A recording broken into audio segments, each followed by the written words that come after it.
ang pagtukso sa Panginoong Hesus. Ganito po ang nakalaman. Pagkatapos si Jesus ay dinala ng Espiritu sa ilang upang tuksuhin ang dyablo. Doon, 40 araw at 40 gabing nag-ayuno si Jesus at siya ay nagutom. Dumating ang manunukso at sinabi sa kanya, kung ikaw ang anak ng Diyos, gawin mong tinapay ang mga batong ito. Ngunit sumagot si Jesus, nasusulat. Hindi lamang sa tinapay nabubuhay ang tao, kundi sa bawat salitang namumutawi sa bibig ng Diyos. Pagkatapos nito, idinala siya ng dyablo sa taluktok ng templo, sa banal na lungsod. Kung ikaw ang anak ng Diyos, sabi sa kanya, magpatihulog ka sapagkat nasusulat. Ipagbibiling niya sa kanyang mga anghel na ingatan ka, aalalayan ka nila upang hindi ka matisod sa bato. Sumagot si Jesus, nasusulat din naman, huwag mong subukin ang Panginoon mong Diyos. Pagkatapos dinala siya ng dyablo sa isang napakataas na bundok. Mula ro'y ipinapanaw sa kanya ang lahat ng karya ng sanlibutan at ang kayamanan ng mga ito. At sinabi ng dyablo, ibibigay ko sa iyo ang lahat ng ito kung magpapatira pa ka at sasamba sa akin. Sumagot si Jesus, lumayas ka, Satanas, sapagkat nasusulat, ang iyong Diyos at Panginoon ang sasambahin mo. Siya lamang ang iyong paglilingkuran. At iniwan siya ng dyablo. Dumating ang mga anghel at naglingkod sa kanya. Ayan, mapakaganda ho ito, binibiro ho ninyo. Talaga pa lang itong mga kayamanan, mga kapangyarihan itong mundo'y hindi may pagkakailan na si Satanas talaga pala talagang siya ay kuwana. Siya pala siyang may kuwana ito. Binibiro mo, ialok mo pa sa Panginoong Hesus. Ibig sabihin kanya to. Ngayon, Kuya Ben, pwede ba bigyan nyo kami rito ng paliwanag? Ako po hindi masyadong tututok na mismo dito sa niloloob. Kasapagkat ito ay realidad sa buhay natin sa kapanahunan. Nakalulungkot na isipin na ito ay hindi magawa ng maraming tao sa kapanahunan. Kapag ang tao ay nagutom, si Jesus 40 araw hindi kumakain, no? Pero ang tao, sa kaunting panahon ng gutom, sa kaunting panahon ng paghihirap ng kanyang sarili, sa kanyang pagkauhaw, ay nakapag-iisip na ng hindi maganda. Madaling yakagin ng kasamaan. Alam niyo po, marami ang katuwiran, kayong mga nahuli na minsan kung kayo po'y nanonood ng television, at may nahuli na nagnakaw, nanutok, o nang hold up. Ano po, alam niyo po bang sinasagot? Nagawa ko lamang ito dahil sa kahirapan. Dahil nagugutom ng aking pamilya. Dito nawawala na ang tao ng pananampalataya, Kuya Men, Kuya Bert. Sa sandali na maramdaman nila ang kahirapan ng buhay, ang gutom, nako, maniwala kayo sa akin, dito ang nagiging katuwiran nila kung kaya't nagagawa nilang gumawa ng masama. So, sa hirap na ito, binibigyan nila ng katuwiran kung bakit sila naging masama. Sa hirap ni Jesus, hindi nagbigay ng katuwiran si Jesus. Bagkus pinagtanggol niya. Pinagtanggol niya ang pagiging kabanalan. At pinagtanggol niya na sa pamamagitan ng paghihirap nito, mas malapit siya sa Diyos. Pero tayo, pagdating sa ganito, parang hindi na ba ako mahal ng Diyos? Yan ang mga tanong natin. Sa pangalawa, dito sa atin, kapag ikaw may kapangyarihan, ito yung sobrang pag-abuso.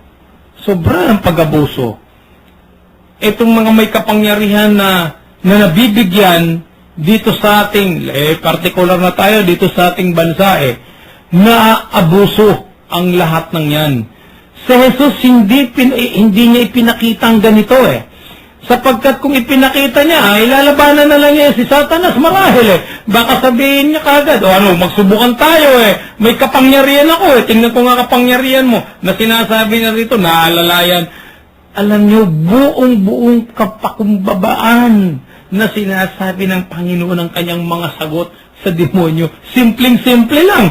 Nang sabihin niya, sabi niya sa demonyo, nasusulat din naman, huwag mong subukin ang Panginoon mong Diyos. Iba po doon sa hamon eh. Iba yung hamon ng demonyo, iba ang sagot ng ating Panginoon. Napakasimple. Kapag may kapangyarihan kasi dito sa ating ngayon, iba talaga yung ang gagawin sa iyo, duruin ka na eh. At labanan ka sa mga bagay-bagay na hindi mo halos kaya, kahit na maliit na tao ka lang, duduruin ka na eh. Yan ang takbo ng buhay at realidad. Dito naman po sa pangatlo, alam nyo, yung kayamanan talaga. Ngayong kapanahunan na ito, Kuya Bert, pinipilit na ng tao eh. Sobra na nga eh. Sobra na ang yaman eh. Nangangamutan pa eh. Sobra na ang kanyang kayamanan sa mundo, pinipilit pa niya. Pero dahilan dito sa kayamanan na ito, nalalago ang tao eh. Kapag kasi ikaw ay maligaya, masaya, maraming pera, nakakalimutan ng Diyos eh.